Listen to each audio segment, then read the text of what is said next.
CAT will not change their needs on the basis of your choices that you have taken in your life. ये जो लिखा है कि 2 sets every day, एक LR एक DI, this is bare minimum, right? आप चाहें तो उसको बढ़ा सकते हैं, बल्कि बढ़ाना भी चाहिए, मेरे हिसाब से 3 से 4 सेट करें, बट ये है बेयर मिनिमम कि इतना तो करे ही करे अगर CAT की तैयारी करनी है। प्राइमरी एजेंडा जो है वो ये होना चाहिए that you should have done last 10 years paper for sure. Hello childrens, my name is Rajkumar Jha. I teach quantitative ability and DILR at iQuanta. Welcome to iQuanta Universe. So this session we'll talk about the basic structure of preparation, what it should be for DILR section. So let's say specifically for DILR section, I mean we have been talking about this, what should be done, what should not be done for people at different level, people who are at starting level, people who are repeaters, people who have worked a little bit on their own, people who are a part of a coaching institute, people who are not a part of coaching institute, working people, non-working people. So for everybody, we have given different ways of looking at things for Quant, English, and now for DILR. Okay. So first of all, we are talking about a timeline of approximately 7 to 8 months. Right, that is what is available now for DILR. What should be done? What are the things that we should focus on? See, from the exam point of view, you choose a selection of set. So if there are 5 sets in the exam in DILR section, it is very important to not get stuck in a set that is wrong for you, right? You need to understand that there are only 5 sets and you have total of 40 minutes. Even in that 40 minutes, except a couple of minutes because of any kind of disturbances and just because it is a middle section. Before this you have English, after this you have Quant. So effective time duration that you are going to have is approximately 37 minutes. 3 minute तो वैसे ही चले जाएगा इधर उधर के transition में, ठीक है? So 37 minute effective time है आपके पास. So you need to select a good set. Make sure that you maintain a good speed. So for example, if you are able to do 3 to, or if you are able to work on 3 to 4 sets, I'm not saying you will be able to solve all of them. Work 3 to 4 sets and then you get most of it correctly. Your score will be very high on this, and if your accuracy is high, this thing in the exam will lead to 99 percentile plus. First you need to understand this, right? So ये क्या explain किया मैंने अभी? इसमें मैंने ये बताया कि क्या रिक्वायरमेंट हम चाहते हैं, क्या आउटकम चाहते हैं, क्या outcome, what is the outcome that we are looking at, ठीक है? बट ये आउटकम होने के लिए ये कब होगा? This is going to happen on the exam day. On exam day, this is going to happen. For this to happen on exam day, there is a lot of work in the background that should be done. So if you really want to do work on these 5 sets and to be able to select 3 to 4, you must have solved at least 800 sets over the next 7-8 months. ठीक है? You should have worked. तो अगर आप, एक बहुत simple सी बात है, मेरे हिसाब से बहुत सिंपल सी बात है, by the way, just to give weightage to what I'm saying, I have appeared in CAT 18 times, out of which 11 times I've scored more than 99.99 percentile. I mean, and 100 of course. ठीक है? So on the basis of that, I know that this is how it will play out. So 800 sets अगर आप करते हैं तो आपकी ability यहाँ पे बहुत अच्छी हो जाएगी. हो सकता है आप 5 सेट भी पूरा का पूरा कर पाएं. इस 800 सेट में आपको चैंपियन बनने की जरूरत नहीं है. इसमें बहुत सारे सेट्स ऐसे होंगे जिसको सॉल्व करते वक्त आपको बहुत समय लग सकता है. That's okay. All that is a part of learning. All that is a part of making yourself aware about it. ठीक है? चलो इसको थोड़ा सा ब्रेक डाउन करते हैं. What exactly how we can go about it, step wise कैसे जाएं, उसको समझने की कोशिश करते हैं. The first problem is people look at every DILR or every LRDI set as a puzzle and they just get into this, Maharana Pratap की तरह तलवार निकाल के उसके साथ भिड़ने लग जाते हैं. ऐसा नहीं होता है. ठीक है? Every DILR set, the first thing that it requires you is read really slowly. And that slowly would actually, it's not about the slowly of speed, it is about understanding. जिस स्पीड पे आपको समझ आए उस speed के ऊपर काम करिए, उसको धीरे धीरे बढ़ाने की कोशिश करिए. फास्ट पढ़ लेने से फायदा नहीं है, वो फास्ट पढ़ने का क्या है, ऐसे देखो ऊपर से नीचे, है ना। किसी ने बोला कि फोटोग्राफिक मेमोरी है, बस ऊपर से नीचे देख लिया और पूरा का पूरा समझ आ गया। समझ आ गया तो ठीक है, देखने से क्या फर्क पड़ता है। You cannot just stare on the graph given or the diagram given, right? You need to understand that, you need to identify what is the type of question. Have I seen it in the past? ये सारी चीजें आपको सोचनी पड़ेंगी, ठीक है। क्या उसके अंदर जो वर्ड्स है क्वेश्चन वो मुझे समझ आ रहे हैं, बट ये कब होगा, जब आपने उस टाइप के सेट्स पहले किए होंगे, या उस तरह का लैंग्वेज पहले पढ़ा होगा, या आपका जो कॉम्प्रिहेंशन है उस वक्त पढ़ते वक्त वो कैसा हो रहा है। Comprehension is completely and totally about subconscious mind, and that will take a lot of time to develop, that will take a lot of sets to practise and to get to that level of understanding, ठीक है। तो इसको ये पूरा ऐसे फैला हुआ नहीं सोचना है, उसको ब्रेक डाउन करना है। दैट ओके, सेट देख के मुझे पता चलना चाहिए कि कौन से टाइप का सेट है, उस टाइप में कहां पे इंफॉर्मेशन पार्ट है, plain information, pure information. There is some part of the question that is pure information. There is some part of the question that is relation building among the information given. ठीक है, और उसके बाद आता है decision making का process. तो information समझना जरूरी है, उनका आपस का रिलेशन समझना जरूरी है, फिर ये इन्फरेंस हो गया एक तरीके से, ये निष्कर्ष हो गया, ठीक है ना, कि अच्छा ऐसा है। लेकिन ये सब जब हो रहा होगा एग्जाम के दौरान, क्या होता है, there is lot of pressure. इसीलिए बोलते हैं कि टाइम लिमिट के साथ करना चाहिए, और वो सब है ना, ज़्यादा से ज़्यादा करने की कोशिश करनी चाहिए, एंड स्ट्रेसफुल एनवायरनमेंट क्रिएट करना चाहिए। ठीक है, वो सिमुलेशन हर बार करना मुश्किल होता है, तो उसके चक्कर में भी मत जाओ, ठीक है। अभी आप इस बात पे फोकस करो कि आपको क्वेश्चंस पढ़ के समझ आ रहा है कि नहीं आ रहा है, और उस समझ आने का डेटाबेस को बहुत बड़ा करो। जितना बड़ा वो डेटाबेस होगा, जितना बड़ा सेट ऑफ जितना ज़्यादा नंबर ऑफ सेट्स आपने देखे होंगे, आपकी सबकॉन्शियस मसल मेमोरी उतनी बेटर होगी, नए सिचुएशंस, नए सेंटेंसेस, नए प्रेजेंटेशंस, नए ग्राफ्स, नए फिगर को समझने के लिए केपेबल बनेगी, ठीक है। तो इस बात का ध्यान रखना है। So it is broken down, pure information, relation building, and then उसके बाद इन्फरेंस, ठीक। मतलब this is just a proverbial statement कि solve less but solve right. I mean solve less नहीं करना है ना, इसका ये मतलब नहीं कि मैं सॉल्व कम करने के लिए बोल रहा हूँ, जस्ट अ प्रोवर्बियल स्टेटमेंट कि भले आप कम करो बट सही तरीके से करो।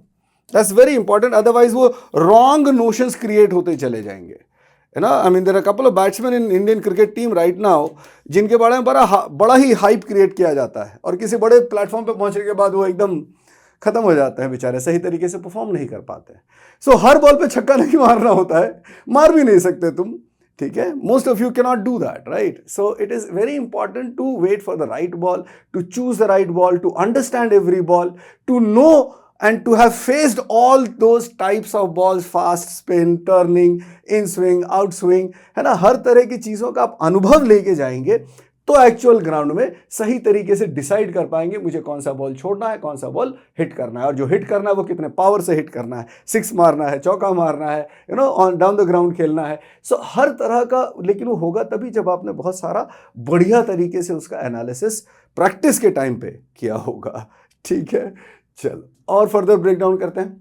99 परसेंटाइल कितने स्कोर पे आता है? बड़ा सिंपल सा कैलकुलेशन है। If you get 30 to 35 marks and that means around 10 to 12 questions, 10 to 12 questions out of 22 questions. अगर मैं जनरल ब्रेकअप देखूं पिछले 2 साल का, 22 क्वेश्चंस में 5 सेट्स हैं। इस 5 सेट्स के अंदर 4 क्वेश्चन, 4 क्वेश्चन, 4 क्वेश्चन के 3 सेट, एंड फिर 5 क्वेश्चन और 5 क्वेश्चन के 2 सेट। सो इस 5 सेट में से अगर किसी ने 3 सेट्स ठीक से कर लिया, 3 सेट्स ठीक से कर लिया, तो 10 से 12 क्वेश्चन किया जा सकता है, 30 to 35 मार्क्स आ सकता है, 99 परसेंटाइल आ सकता है, ठीक।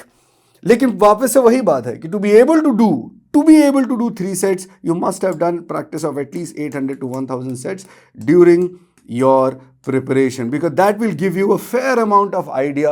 वो उस बैटल ग्राउंड के लिए आपको तैयार करके लेके जाएगा। ये 2023, 24, 25, 23 supposedly was one of the most difficult paper, we all know that. 24 एकदम उसके कंपैरिजन में बहुत ही ईजी था, तो सर्टेन मार्क्स रिक्वायरमेंट बढ़ गया। 25 वापस से थोड़ा बैलेंस हुआ, तो बीच में कहीं पे आ गया, ठीक है। Okay, so 99 percentile requirement is still 10 to 12 questions all across easy and difficult papers. कैसे ब्रेक करें? 3 पार्ट्स में ब्रेक कर सकते हैं, ठीक है। 3 parts, 3 parts of preparation is what we are looking at. Phase 1 में पहला 1-2 महीने जो है आप सिर्फ अपनी थिंकिंग को ही डेवलप करने की कोशिश करें, thinking on the basis of awareness.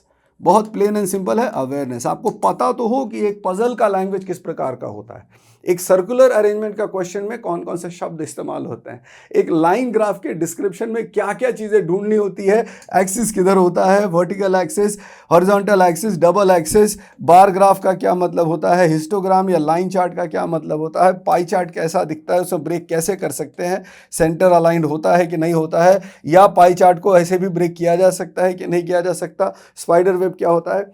Only the awareness, definitions, right, the sentences, किस तरह से सेंटेंस बने होते हैं।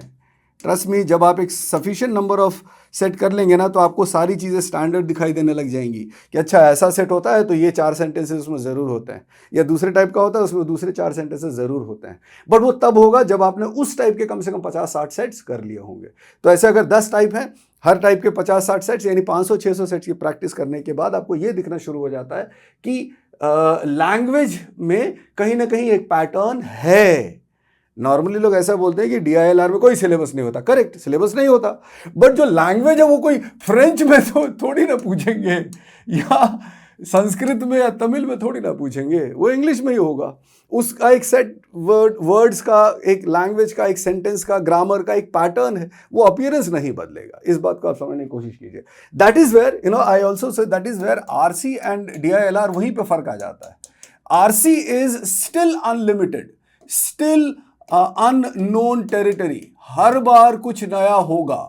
DILR में भी सेट नया होगा बट लैंग्वेज वही पुराना रहेगा। प्रेजेंटेशन का स्टाइल बदल जाएगा लेकिन प्रेजेंटेशन के अंदर जो कीवर्ड्स होंगे, की आइडियाज होंगे, वो नहीं बदलेंगे, सेम की आइडियाज होंगे। इस बात पे आप भरोसा करें और उस हिसाब से, लेकिन वो आइडिया तब क्लियर होगा, आपको तब क्लियर होगा जब आपने एक टाइप के ऊपर 50 से 60 क्वेश्चंस, 50 से 60 सेट्स कर लिए होंगे। इस बात का भरोसा रखें और उस पर बिलीव करें, उस हिसाब से काम करें। सेकेंड फेज में आता है कि थोड़ा सा जो है प्रैक्टिस में यहाँ पे हम टाइमिंग वगैरह की चिंता करें। इनिशियली टाइमिंग की चिंता ना करें, बिल्कुल नहीं करें, ठीक है। इनिशियली बस अवेयरनेस बढ़ाएं। सेकेंड फेज में टाइमिंग, वो भी अगर चॉइस है, जो लोग अभी भी स्लो हैं वो टाइमिंग की फिक्र बहुत ज़्यादा ना करें, ठीक है। थर्ड फेज में जाके जो है थोड़ा सा फाइटिंग एटीट्यूड लेके आए। यहाँ पे टाइमिंग का ध्यान रखें कि मैं 10 मिनट में, 15 मिनट में एक सेट कर लूँ, so that I can do 3 sets और 2 sets at least. 2-3 set would be a ideal situation out of 4। और फिर लास्ट फेज में तो जो मॉक्स है, मॉक्स की बात तो हम बाद में भी कर सकते हैं, बट फिलहाल के लिए जस्ट ये इस तरह से 4 पार्ट में पूरी ड्यूरेशन को ब्रेक किया गया है। एक बार हर एक पार्ट को देख लेते हैं। हमने क्या किया कि भाई टॉपिक्स को भी डिवाइड कर दिया। नाउ ये कौन से टॉपिक्स हैं? These are easier to understand. तो फर्स्ट फेज में आप इसको ले सकते हो, these are easier to understand, ठीक है। ये किसी को भी समझ में आ जाएगा, बिकॉज पजल्स वगैरह तो 5वीं 6ठी क्लास में जब आप थे तब भी न्यूज़पेपर में, मैगजीन्स में ऐसे पजल्स आते थे, भले स्कूल के सिलेबस में नहीं था, but the other thing that you could have done at that level. So अभी भी अगर आप करने जाएंगे, जो लोग पहली, मैं आई एम अज्यूमिंग कि एकदम कोई पहली बार DILR कर रहा है, तो इनिशियली आप इस तरह के जो टॉपिक्स हैं, tables, charts, basic case, puzzles, arrangement, linear arrangement primarily, थोड़ा बहुत सर्कुलर भी कर सकते हैं। तो ये सबसे जब आप शुरू करोगे ना तो ये आपको डेली लाइफ से ज़्यादा रिलेटेड दिखाई देगा, ठीक है। तो इसमें समझना आसान होगा। तो यहाँ से शुरू करो। यहाँ से फायदा करने से, यहाँ से शुरू करने से फायदा क्या होगा?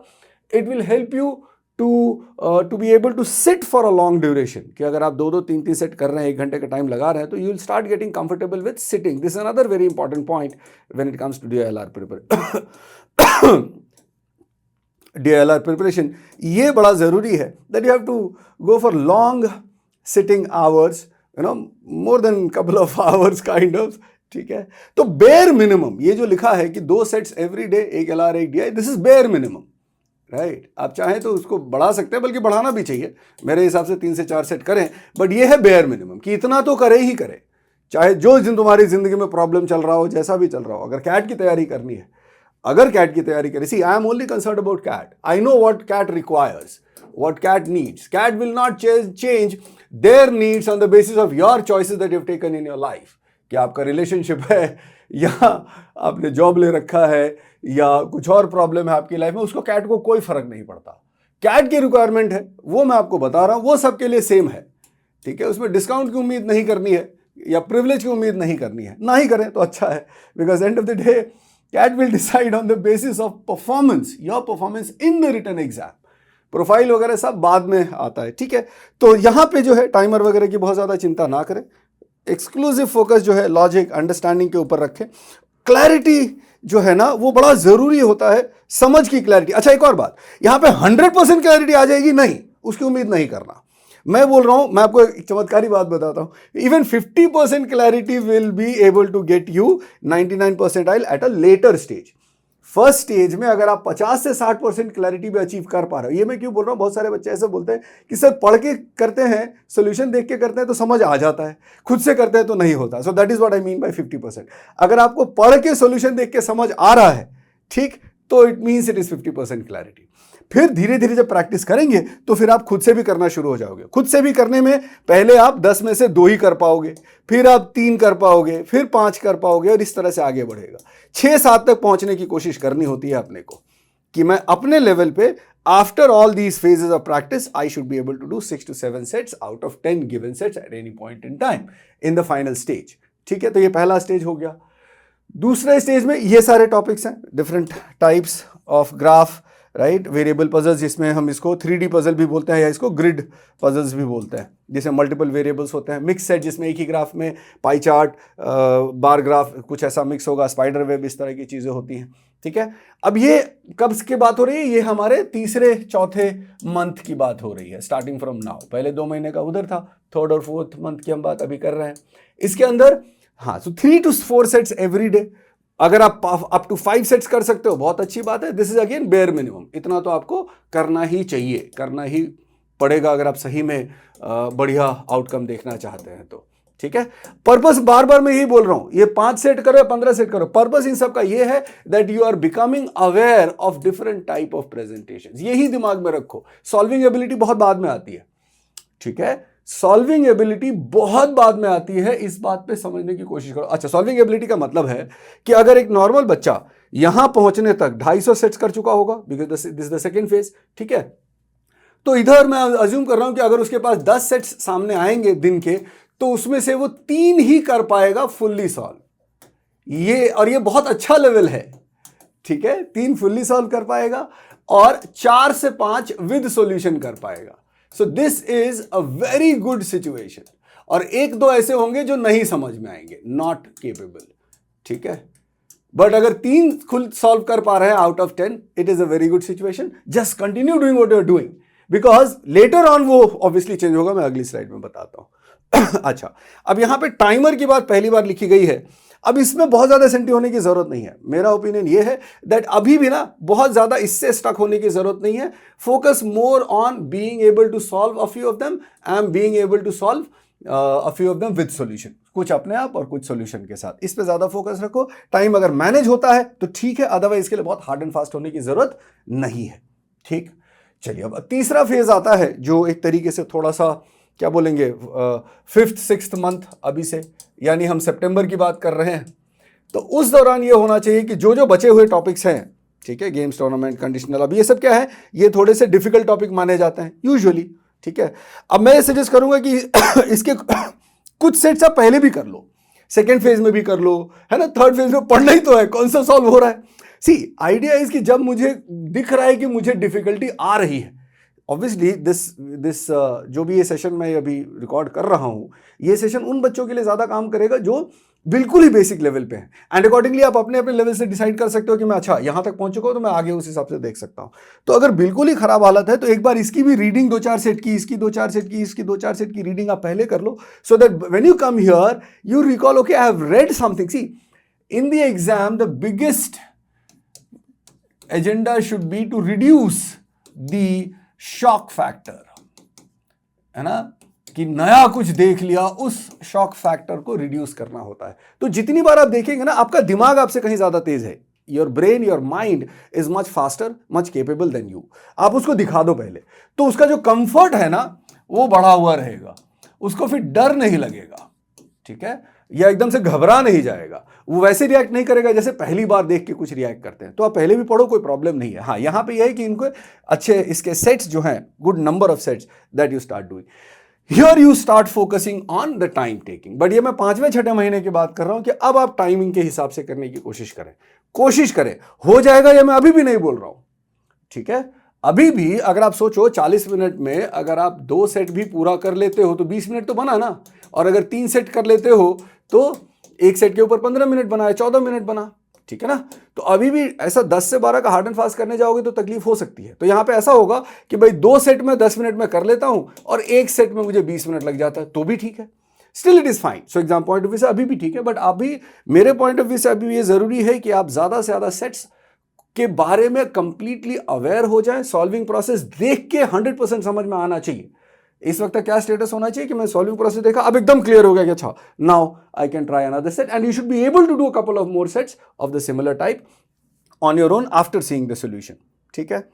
अब यहां से मॉक भी शुरू हो चुके होंगे क्योंकि हम अगस्त सितंबर की बात कर रहे हैं और मॉक्स जुलाई अगस्त से शुरू हो जाने चाहिए। तो एक फुल मॉक, तो मॉक के अंदर ही आपको 4 से 5 सेट मिल जाएंगे। सेक्शनल करेंगे तो उसके अंदर आपको 10 से 12 सेट्स। तो ये हफ्ते का रिक्वायरमेंट इस तरह से, एंड डेली का रिक्वायरमेंट 4 सेट्स या 5 सेट्स।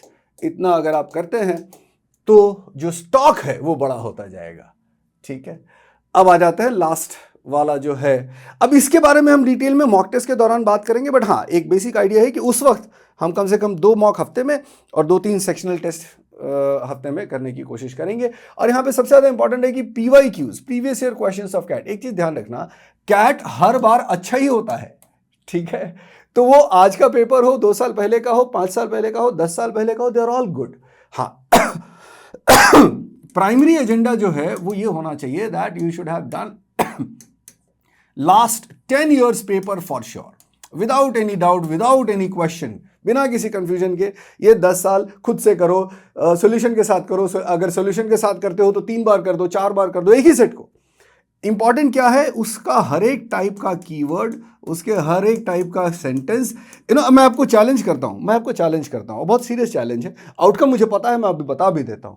अगर आपने सही में 10 साल का कैट के सेट्स LRDI के सॉल्व कर दिए और 2-2, 3-3 बार कर दिए, तो you know what will happen? By the time you start doing, you will realize that the sets have similar kind of language. So there are a few sets which have similar type of language, there are a few sets which have similar type of language, and that's what I have been saying constantly throughout. So take it a challenge, and if it doesn't happen, comment में आके बोल दो कि भाई तू बकवास कर रहा है। provided you should have done it 2-3 times, ठीक है ना। फिर आप देखना है कि आपको लैंग्वेज में सिमिलैरिटी दिखनी शुरू हो जाएगी। That's a very important point about DILR. That explains itself. हाँ, इसमें एक और चीज है, मान लो 10 साल वाले अच्छे से कर दिए, ठीक है, तो उससे पीछे 10 साल और कर लो। Because remember CAT has always been good every year, हर साल वो अच्छे सेट्स ही पूछते थे। हाँ, ये जरूर है कि उस समय जो सेट्स जिस टाइप के पूछे जाते थे वैसे सेट्स नहीं पूछे जाते, वैसे डायग्राम नहीं पूछे जाते, बट लॉजिक थोड़ी ना बदल जाएगा, लैंग्वेज थोड़ी ना बदल जाएगा, क्वालिटी थोड़ी ना बदल जाएगी ठीक है। So make sure that you, if you have done 10 years, then पीछे और 10 साल का करो। Do not hesitate, because those are good questions, those are good sets, good language, good presentation, good logic, ठीक है। सो इस वक्त जो है ये तीनों का बराबर वेटेज होगा। ये स्पेशली मॉक की बात हो रही है, ठीक, कि मॉक के दौरान आप ये करेंगे, प्रिपरेशन के दौरान नहीं। प्रिपरेशन में कोई सिलेक्शन नहीं, प्रिपरेशन के दौरान all sets that you come across. Speed का थोड़ा सा ध्यान रखने की कोशिश करेंगे। मोस्ट इंपॉर्टेंट है कि जो भी करें वो सही करें, क्योंकि कम करेंगे एग्जाम में तो कम ही कम कर पाएंगे, तो जितना भी कर पाए वो सही हो। So even if I am able to do let's say 2 sets full 4-4 वाले, तो 8 क्वेश्चन ये हो गए, ठीक है, एंड 2 सेट्स हाफ 2-2 क्वेश्चन, सो 2 + 2 यानी 4 क्वेश्चन, तो 8 और 4 12, 12 questions, and that can give more than 99 percentile provided it is correctly answered. Okay, right. So standard operating procedure जो है, basic point ये है that whenever you come across a set, you make it your own. How will you make it your own? By going through the solutions, by doing it again at least 2 times 3 times if it is difficult. Usually क्या होता है, Beyond 3-4 months, if you have worked honestly according to the instructions given already, अगर आप वो करते हैं तो तीसरे चौथे महीने में ना इतने डिफिकल्ट सेट आते भी नहीं है। आज की डेट में उन सेट्स को देखोगे तो बहुत डिफिकल्ट लगेंगे, बट तीसरे चौथे महीने तक अगर आपने रेगुलरली ये काम किया है, imagine by that time you would have already done at least 500 sets, 500-600 sets कर चुके होंगे, तो तब की फीलिंग अलग होगी और तब उतने डिफिकल्ट नहीं होंगे, तब आप सॉल्यूशन देख के ज्यादा आसानी से कर पाओगे। बट वो करते ही रहना है till last day of exam भी। अगर सॉल्यूशन देखने की जरूरत पड़ रही है तो उसमें क्या प्रॉब्लम है? ठीक है, आप अपना डेटाबेस बढ़ाते रहो, उससे ये मत सोचो। बार बार बच्चे बोलते हैं कि हम सॉल्यूशन देख के कर पाते हैं, खुद से नहीं कर पाते, और ये सिचुएशन लास्ट तक भी रहेगी। कम से कम आधे ऐसे सेट्स होंगे आपकी लाइफ में उस वक्त भी जो आप अपने आप नहीं कर पाओगे। ठीक है, सॉल्यूशन देख के लर्न कर लो, राइट? लर्न कर लो एज इन रट्टा मत मारो। लर्न करना मतलब सॉल्यूशन देखा, बंद किया सॉल्यूशन, एंड देन खुद से एक बार सॉल्व करने की कोशिश करो। Please go ahead and do that. That will increase your chances of doing in the exam on your own. इस बात पे भरोसा रखेंगे और उस हिसाब से काम करते रहेंगे। ठीक है, अल्टीमेट गोल, अल्टीमेट टारगेट ये है कि on final day, on final week की बात करते हैं, कैट से एक हफ्ते पहले, अगर आपके सामने 10 सेट आ रहे हैं और आप 5 से 6 सेट्स कर पा रहे हैं अपने आप, it's great. You don't know, I don't know how to explain that, but it is really, really, really great. Because exam में आपकी एफिशिएंसी इससे कम से कम 20% ज़्यादा बढ़ जाएगी। ठीक है, अगर आपने जो भी इंस्ट्रक्शन अभी तक दिया गया है वो फॉलो किया होगा, तो जितना आप लास्ट वीक में कर पाएंगे उससे 15-20% ज़्यादा बेहतर परफॉर्मेंस फाइनल एग्जाम में कर पाएंगे। ठीक है, अच्छा, अब यहाँ पे एक चीज़ लिखी है, इससे लोग बड़े कंफ्यूज जाते हैं कि maintain a strict mistake log. ये मिस्टेक लॉग रिटन भी हो सकता है, वर्बल भी हो सकता है, डिपेंडिंग अपॉन योर चॉइस। हाँ, जो लोग किताब में, कॉपी में, कागज़ में लिख के चिपकाने लग जाते हैं, उससे सेंटिमेंटल हो जाता है, वो ये सब ना करें, उनके लिए नहीं है। समझदार लोगों के लिए कि भाई ठीक है, देख लिया एक बार कि मैं यहाँ मिस्टेक कर रहा हूँ, उसको 1-2 बार पलट के देखा और आगे बढ़ गए। उसको चिपका के दिल से लगा के रखने की जरूरत नहीं है। मेंटेन अ लॉग का मतलब है keep an idea, keep in mind that where you are going wrong, try to avoid those things. That is what is the main thing. Okay, right. Weekly trial तो obviously वो तो minimum जो है वो करते रहना। तो ये एक बेसिक आइडिया है कि अल्टीमेटली अगर आप कंटिन्यूअस बेसिस पे करते रहेंगे, ठीक है, तो chances of getting a good percentile will always keep increasing, right? Okay, so अच्छा, ये एग्जाम डे की बात हो रही है। एग्जाम डे के वाले दिन आप क्या करेंगे? बिकॉज जो LRDI का सेक्शन होता है उससे पहले VARC का सेक्शन है, after that there is quant section. तो दोनों ही जगह पे उसको ट्रांजिशन मिलता है, राइट? कि इंग्लिश में मैक्सिमाइज करने की कोशिश कर रहे होता है, सडनली वो टाइम खत्म होता है, there is a lot of mental exhaustion that would have happened. English में ऑलरेडी काफ़ी कुछ यूज़ हो चुका होगा, चूस चुके होंगे ब्रेन को। उसके बाद इमीडिएटली LRDI का सेक्शन आता है, और LRDI के बाद क्वांट होता है, वो अलग टेंशन है। सो कहने का मतलब कि इफेक्टिव टाइम आपको इसमें 37-38 मिनट्स ही मिलते हैं। तो एक इलाज ये है कि इंग्लिश वाला सेक्शन जो है वो 39 मिनट में कंप्लीट करें, ठीक है? Finish in 39 minutes, take 1 minute break, आंखें बंद करके बैठ जाओ शांति से। कुछ ज़्यादा जो करना होगा कर चुके होंगे, जो होना होगा हो चुका होगा, but just understand one thing that whatever has happened at that point in time, there is still a new section.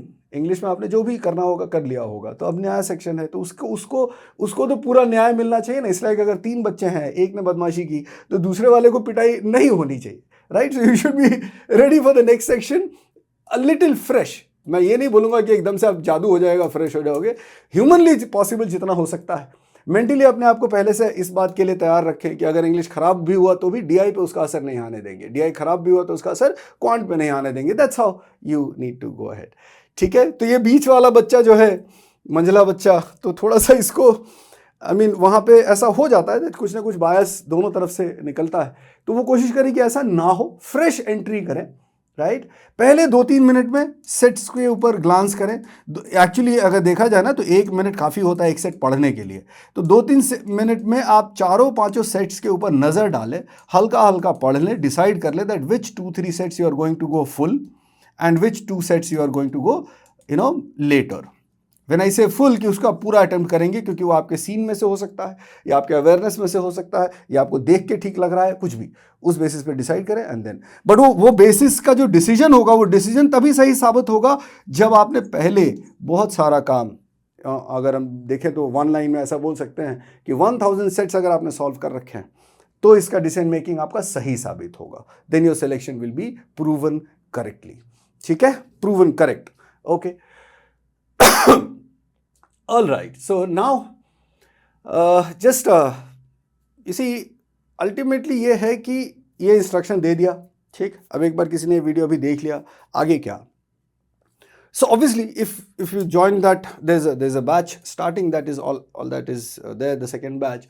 Point ये है कि अगर आप इंस्ट्रक्शन एक बार लेते हैं, कुछ दिन, 4 दिन 5 दिन मोटिवेटेड रहते हैं, फिर आप उसके ऊपर काम करना बंद कर देते हैं, then that is a problem. So continued effort के लिए you can follow any one set of instruction for a long period of time. ठीक है, वो कोई कोचिंग हो सकता है, आई क्वांटा हो सकता है, जो भी आपका दिल करे, बट पॉइंट ये है कि आप एक सेट ऑफ इंस्ट्रक्शन फॉलो करें, एक ऐसा पैटर्न फॉलो करें जो प्रूवन है, जिसमें बहुत सारे बच्चों ने ऑलरेडी परफॉर्म कर रखा है. अब this is Saptak Mandal last year batch student, और भी है, these are some more. This Anmol Gupta got 100% in LRDI. Parav also got 100% score in DILR. ठीक है, अब इसमें एक बात समझनी जरूरी है कि उसमें कंट्रीब्यूशन उस बच्चे का भी है.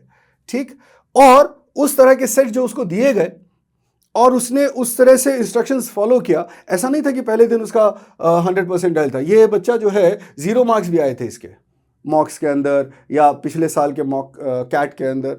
तो वो अब उस समय अगर उसने ऐसा सोच लिया होता कि अच्छा मैं फिर से कुछ करता हूँ या व्हाटएवर, उसने एक स्ट्रक्चर सेट चुपचाप शांति से फॉलो किया, जो जो उसको बोला गया उसने काम किया, and obviously it came out. So obviously half of the contribution of is always the students, but the remaining half is the set of instruction, the set of material, the choice of questions, the choice of sequence is also very important. क्या पहले क्या करें, बाद में क्या करें, पता चला पहले ही PYQ इसके ऊपर पड़े हुए हैं, तो all that makes a lot of difference. So follow an instruction set, follow a coaching that helps you. That's जो आपको समझ में आता है, आप उसके हिसाब से काम करें. I teach at iQuanta. I and my team, we all ensure that we give you exact what is required. Right? This is Amit Panchmatia sir. मेरा नाम है राजकुमार Jha. Jeet sir is there. Shabana ma'am is there for English. Nikhil sir is there for Quant. So basically, I mean, all we try to do is to give you the right approach, right process. बाकी 90% obviously आपको काम करना है, but वो exactly काम क्या करना है जिससे fruitfulness ज़्यादा हो. That is what we do in our classes. So see you in the live classes. Thank you so much. Take care.